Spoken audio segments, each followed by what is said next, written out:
Hola hermano, ¿cómo estás? Dios te bendiga en este día. Eh, Vamos a comenzar nuestra clase de este día.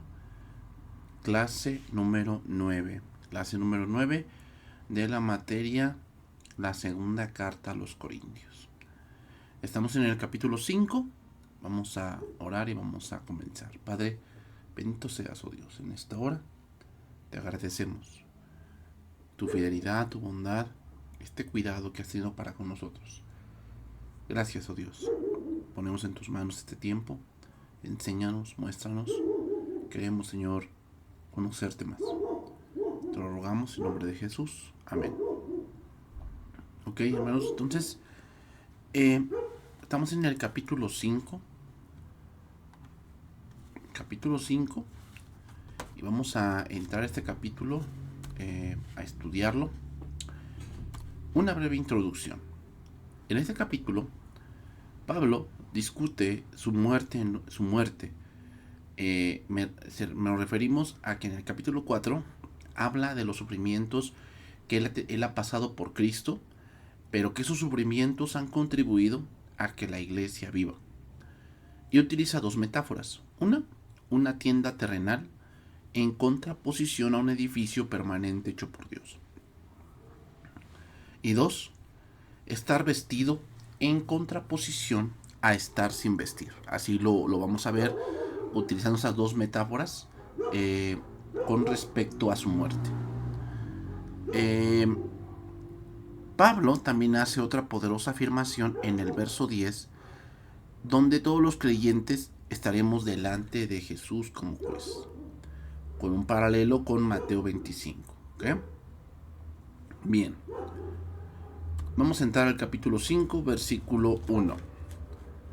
Dice ahí, porque sabemos que si nuestra morada terrestre, este tabernáculo, se deshiciere, tenemos en Dios un edificio, una casa no hecha de manos, eterna en los cielos. Pablo, al estar hablando de las cosas temporales y de las cosas terrenales, retomando el capítulo 4,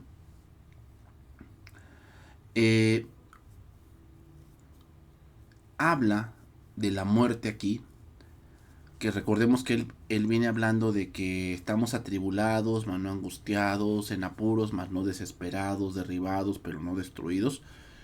Y obviamente el Señor ha cuidado del apóstol Pablo en todo lo que él ha vivido. Pero hermanos, el hecho de que, o sea, muchas veces tenemos que entender esto. Dios nos va a cuidar, sí. Y muchas veces el cuidado de Dios es que tú mueras. O sea, tenemos que entender que el cuidado de Dios tiene que ver con lo eterno. ¿Ok?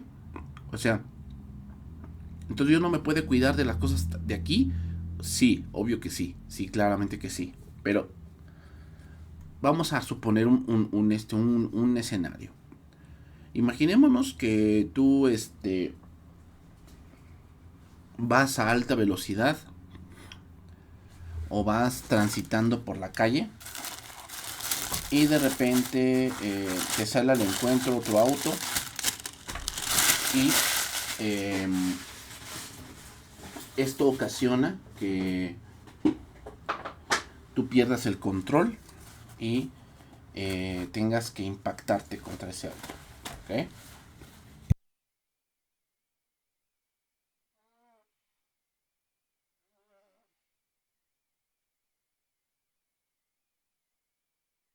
La pregunta que viene es, ¿aún en ese impacto Dios puede cuidar mi vida?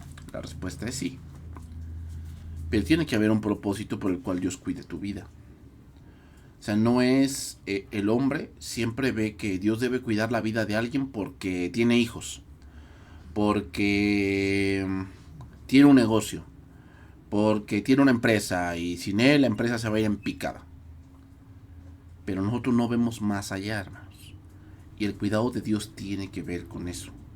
Tiene que ver con ver más allá de lo que estamos viendo en ese momento. ¿Ok? Y tal vez el cuidado de Dios para él, porque tal vez por esa empresa él se está perdiendo, es llevárselo ya. llevárselo ya. Entonces, hermanos, hay muchos que estuvieron dentro del cristianismo y que ahora militan fuera de. Y sabemos que la salvación no se pierde. Pero el problema que hay, hermanos, es que entre más andemos en el pecado y más le estemos dando cabida a nuestras vidas, más corremos el riesgo de apostatar. ¿Cómo crees que Dios te va a cuidar? Pues muchas de las veces el cuidado de Dios tiene que ver con morir. ¿Ok? O sea, ¿te das cuenta? O sea, muchas veces nosotros afirmamos que el cuidado de Dios es que me cuide de morir. Y Dios lo puede hacer si hay un propósito para eso. Si no hay un propósito para eso, tal vez la mejor opción es morir, aunque humanamente para muchos no estén de acuerdo.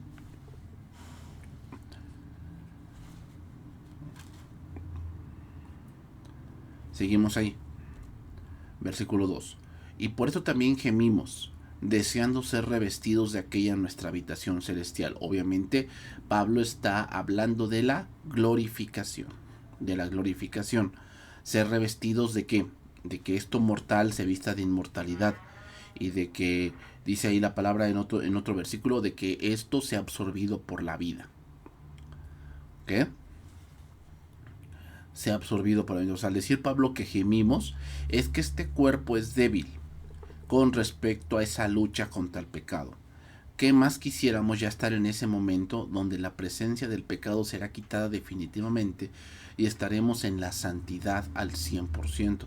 Y siempre estar delante del Señor, y ese anhelo del apóstol debe ser también el nuestro, el cual estar delante de Él revestidos de esa glorificación. Pues así seremos hallados vestidos y no desnudos. ¿De qué está hablando aquí Pablo? Está hablando de la segunda venida de Cristo. ¿Cómo sería ser hallado desnudo? Muerto. O sea, muchas veces la vida del apóstol peligra. Y puede ser que en alguno de esos peligros él muera. Pero ¿qué más él quisiera ser encontrado vestido? Es decir, yo quisiese que en medio de toda esta tribulación Cristo ya viniese y me halle vestido y no desnudo. O sea, así evitarme tal vez el morir. Pero no quiere decir por eso que la muerte sea mala. ¿Qué? No quiere decir por eso que la muerte sea mala. Sino que lo que él anhela es que Cristo viniese ya. Pero sabemos que pues eso aún no ha ocurrido. Porque asimismo, los que estamos en este tabernáculo, o sea, este cuerpo, gemimos con angustia porque no quisiésemos ser desnudados, sino revestidos para que lo mortal sea absorbido por la vida. Aquí el versículo que te mencioné. Este versículo respalda lo anterior que hemos mencionado. Pablo demuestra su ferviente deseo por Cristo de que Él regrese y lo encuentre en vida. Es el deseo de la iglesia y de todo cristiano el cual desea que su Salvador sea manifestado y seamos transformados en un abrir y cerrar de ojos, para que seamos revestidos de inmortalidad y estemos viviendo con Cristo siempre. Sin embargo, sabemos que eso no ha ocurrido y que el apóstol y muchos otros creyentes han sido desvestidos. Y desvestidos nos referimos, es una metáfora al decir muertos. Recuerden que la palabra muerte significa separación. Entonces, ¿qué se separó? El espíritu del cuerpo. Se separó el espíritu del cuerpo. Entonces, eso es lo que él está diciendo, para que lo mortal sea absorbido por la vida. ¿Cuál vida? Pues nuestra verdadera vida, Cristo. O sea, hermanos, esta vida que estamos viviendo es una vida pasajera. No se compara con la eternidad. Por lo tanto, entrar en la eternidad a comparación de la vida terrenal es ser absorbido por la vida. ¿Okay? Es ser absorbido por la vida. Versículo 5. Mas el que nos hizo,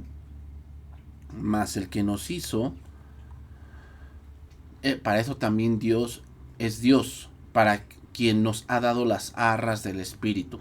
Pablo da argumentos del por qué nuestra esperanza es segura. ¿Cuál esperanza? De que Cristo volverá. ¿Okay? De que Cristo volverá. ¿Por qué? Porque tenemos el Espíritu Santo en nuestros corazones y en este tabernáculo. Es decir, muchos dirán, bueno, es que ya se tardó mucho Cristo, ¿no? O sea, ¿están seguros que sí va a regresar? Obvio que sí. ¿Por qué? Tenemos el Espíritu Santo. Esa es la garantía de que Cristo va a volver. De que lo que estamos esperando es real, hermanos. Esa es nuestra garantía de que Cristo va a volver. ¿Cuál? El Espíritu Santo que se nos fue dado. Entonces podemos decir también que aquel que no confía en que la venida del Señor está cerca y dice lo contrario, aquel ni hijo de Dios es. Por cuanto este deseo ferviente es la esperanza de todo creyente, hermanos. Estar siempre con el Señor. Estar siempre con el Señor. Entonces, es un deseo ferviente de todo creyente que está caminando hacia la vida eterna. O sea, sabemos, hermanos, que la vida eterna ya la estamos viviendo. La vida eterna ya la estamos viviendo. Ya estamos viviendo las riquezas que Cristo ha traído para nosotros. Sin embargo, muchas de esas riquezas se harán claramente visibles en el día en que Cristo vuelva. ¿Okay? En el día en que Cristo vuelva. Entonces, queremos que esto mortal, estas cosas que son pasajeras, estas cosas que son vanas, sean absorbidas por la vida. Así que vivimos confiados siempre. Y sabiendo que entre tanto que estamos en el cuerpo, estamos ausentes del Señor. ¿A qué se refiere? Pues que obviamente hablando en un punto físico, en un punto dado del cero estar, o más bien del estar del lugar, pues obviamente, o sea, no quiere decir que estemos ausentes del Señor, de que el Señor no está. Es obvio que está, pero Pablo está hablando en el contexto de ser revestidos de inmortalidad, ser revestidos de Cristo para estar con Él. Recuerden que la carne y la sangre no pueden heredar el reino de Dios.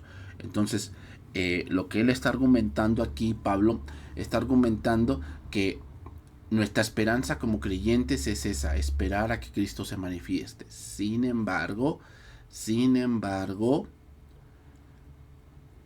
aun cuando estamos aquí en el cuerpo, estamos ausentes del Señor. Aquí ausentes se refiere a no estamos en este caso en un estado de estar delante de Él aún. ¿Okay? O sea, no le estamos viendo aún, pero llegará el momento en que así sea. Porque por fe andamos, no por vista. Hermanos, esto es un versículo que debemos tener muy bien en claro. Porque muchos hoy en día han resumido la iglesia y los cultos de la congregación a sentir, a ver manifestaciones supuestamente ellos del espíritu, ¿no? De muchas maneras, de muchas cosas que no tienen nada que ver con Dios. La vida cristiana, hermanos, aquí en este mundo tiene que ver con la fe. ¿Y qué cosa es la fe? La certeza de lo que se espera, la convicción de lo que no se ve. O sea, no podemos andar pensando que Cristo se manifestó en una reunión de oración o en una reunión de alabanza porque alguien se cayó, o porque alguien empezó a revolcarse, o porque cayó polvo de oro. O sea, a ver, yo no digo que no pueda pasar eso, hermanos, pero recuerden que Dios no es Dios de confusión, sino Dios de orden. Entonces, muchas veces la gente piensa que porque siente o porque vio ciertas cosas, Dios está allí. No necesariamente, hermanos. No necesariamente.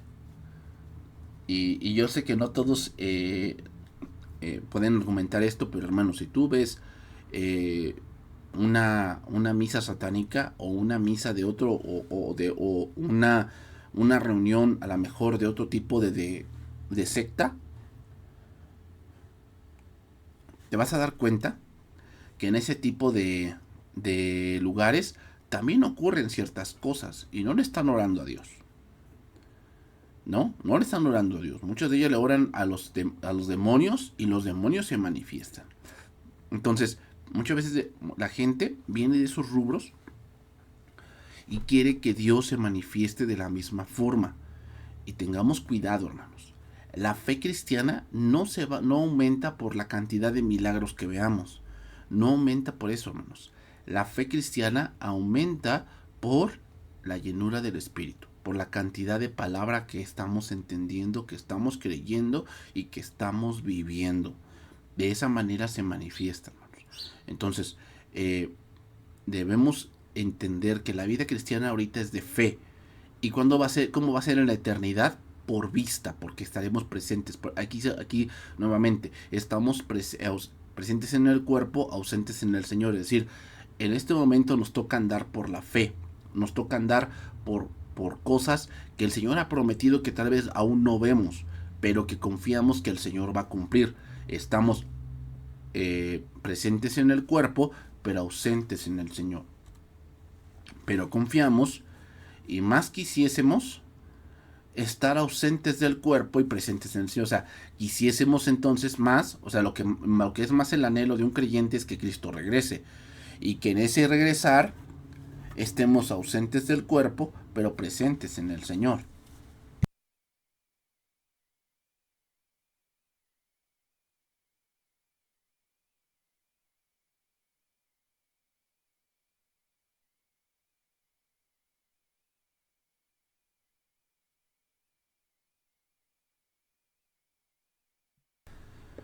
Y en ese estar presentes en el Señor, es ya estar en el lugar celestial. Míralo como lo dice traducción viviente.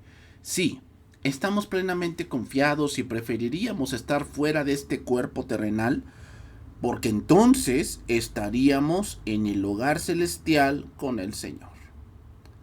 ¿Ok? O sea, no hay estados medios, hermanos. Quiero que vean con este verso, no hay eso del purgatorio y que, como algunos otros dicen, ¿no? Que dice, sacan el versículo de Hebreos, que está escrito que mueran una sola vez y después de esto el juicio. Algunos argumentan con ese pasaje que algunos o que Cristo cuando algunos mueren, entonces lo que ocurre es que inmediatamente Dios los enjuicia para ver a dónde se van. No, no, no, no. El juicio se refiere al último juicio final donde se le dará el pago a cada uno a cada uno. ¿Ok? Entonces, lo que quiero que entiendan aquí, hermanos, es que no hay términos medios. O sea, aquí no, Pablo no está diciendo, confiamos y quisiésemos estar ausentes en el cuerpo y presentes en el seno de Abraham. Hermanos, el seno de Abraham ya no existe. El seno de Abraham tenía un propósito. ¿Cuál propósito? En el seno de Abraham estaban aquellas personas que tenían la esperanza del Mesías que viniese a dar justificación. Eso ya ocurrió. ¿Okay? Eso ya ocurrió. Por lo tanto, el seno de Abraham no tiene ninguna razón de ser. Todos los que estuvieron ya en el seno de Abraham han sido transportados ya a la misma presencia de Dios. ¿Por qué? Porque la justificación ya fue efectuada. Nada más por esa sencilla razón. De hecho, el mismo relato del Señor Jesús, que es una historia verídica. ¿Por qué? Porque no es una parábola, porque en una parábola no se dan nombres. Y ahí sí se dan nombres, Lázaro y Abraham. Entonces, Abraham le dijo, hijo, acuérdate que tuviste experiencia en tu vida y Lázaro también males, pero ahora él es consolado aquí y tú atormentado. Y el rico le dice, Señor, pero manda a Lázaro que predique. Y ve lo que le dice, a Moisés y a los profetas tienen, a ellos óiganlos. Y le dijo, no, padre Abraham, pero si alguien se levantase de los muertos, a él oirán. Dice, si no oyen a Moisés y a los profetas, tampoco se persuadirán si alguien se levantase de los muertos. Es decir, la ley y los profetas tienen que ver con la necesidad de justificación. ¿Okay? La ley y los profetas tienen que hacer ver la condición del pecado y creer en lo que Cristo ha prometido. Cuando Cristo vino, entonces ese lugar dejó de tener razón. ¿Por qué? Bueno, pues porque todo lo que la ley y los profetas decían se ha cumplido en Cristo. Pero, por tanto, procuramos también, o ausentes o presentes, serle agradables. Aunque ya sea que estemos aquí en este cuerpo o ausentes de este cuerpo, nuestro objetivo es agradarlo a Él. Pablo menciona deber de cualquier cristiano, que está viviendo una vida para Jesús, su deseo debe ser la gloria de Dios. O sea, lo que hagamos o lo que dejemos de hacer debe ser para la gloria de Dios. ¿Ok? Debe ser para que Él se agrade y Él vea nuestro caminar delante de Él agradable. Versículo 10. Porque es necesario que todos nosotros comparezcamos ante el tribunal de Cristo, para que cada uno reciba según lo que haya hecho mientras estaba en el cuerpo, sea bueno o sea malo. Si el cristiano estuviese consciente de esta realidad, que un día tendrá que dar cuenta delante de Jesús de todo lo que hizo en el cuerpo, sea bueno o sea malo, dejaríamos de hacer muchas cosas. Por eso la palabra dice que el amor de muchos se enfriará. ¿Por qué? Porque muchos preferirán ir tras los deseos mundanos, tras la vida cómoda, tras la vida sin sacrificio, que estar conscientes de que para llevar recompensas ante Jesús debemos morir a nosotros mismos, porque perdiendo ganamos. Sabemos, hermanos, que aquí no se verá si eres salvo o no, más bien se verá la motivación de tu servicio, la calidad y la cantidad, ya sea para recibir recompensas o pérdidas. Es decir, hermanos, ¿por qué, por ejemplo, en Apocalipsis capítulo número 19, el capítulo número 20, Apocalipsis 20, se menciona el juicio del gran trono blanco? Y dice que hay un libro que primero se abre, el libro de las obras. Es el primero que se abre. ¿Por qué?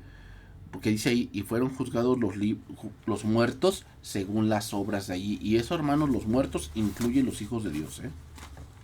Incluyen los hijos de Dios.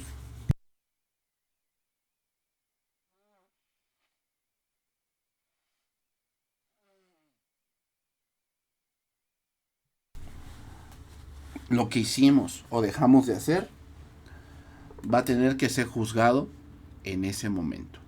Va a tener que ser juzgado. Pero en el caso de los creyentes, no va a ser para si te vas a ir a condenación o no, sino para recompensas, para grados de honor. Miren, 1 Corintios capítulo 3, verso 12. Y si sobre este fundamento alguno edificare oro, plata, piedras preciosas, madera, heno o hojarasca, la obra de cada uno se hará manifiesta, porque el día la declarará, pues por el fuego será revelada, y la obra de cada uno, cual sea, el fuego la probará. Si permaneciera la obra de alguno que sobreedificó, recibirá recompensa. Y si la obra de alguno se quemare, él sufrirá pérdida, si bien él mismo será salvo, aunque así como por fuego. O sea, veamos, hermanos, o sea, ese momento de juzgar a los creyentes va a ser para dar recompensas o pérdidas, pero no va a ser para condenación. La única condenación va a ser para aquellos que no han creído, que también van a resucitar y van a tener que dar cuenta al Señor de todo lo que hicieron en el cuerpo, sea bueno o sea malo. Entonces, para muchos que dicen, bueno, es que en esta vida es una y aquí cuando morimos se acaba todo. Hermanos, ese es un razonamiento de alguien que no toma en cuenta la justicia, pensando que podemos escapar del juicio o pensando que podemos escapar de las consecuencias. O sea, por eso esas gentes que mencionan ese tipo de cosas es porque ellos viven una vida pues totalmente equivocada y totalmente contraria a lo que Dios les ha indicado. 2 Corintios 5:11, ahí vemos el ministerio de la reconciliación. Conociendo pues el temor del Señor, persuadimos a los hombres, pero a Dios les es manifiesto lo que somos, y espero que también lo sea a vuestras conciencias. Dado que entendemos nuestra temible responsabilidad ante el Señor, trabajamos con esmero para persuadir a otros. Dios sabe que somos sinceros y espero que ustedes también lo sepan. O sea, ¿qué cosas van a ser juzgadas? Pues las obras. Y una de las obras es predicar el Evangelio. Una de las obras que debemos hacer es predicar el Evangelio. Aquí la palabra persuadimos significa convencer, reconciliar, descansar. ¿Ok? Entonces, Él conoce quiénes somos, cada uno de nosotros, hermanos. Dios no está esperando una respuesta que Él no conozca. ¿Cuántas veces pensamos que hemos engañado a Dios? Y que no es tan malo lo que hice porque si fuera malo me castigaría. Pero se entiende, hermanos, que Dios está viéndolo todo. Él tiene ojos como llama de fuego, que no solamente ve lo que haces, sino la intención por la cual lo haces, hermano. La intención por la cual lo haces. Entonces, Pablo está hablando aquí de que ahora si tenemos entendido que vamos a tener que dar cuentas ante Dios, lo mejor que podríamos hacer es vivir haciendo su voluntad. Eso es lo que mejor podríamos hacer. Que Dios te bendiga, hermanos. Nos vemos la siguiente clase. Bendiciones.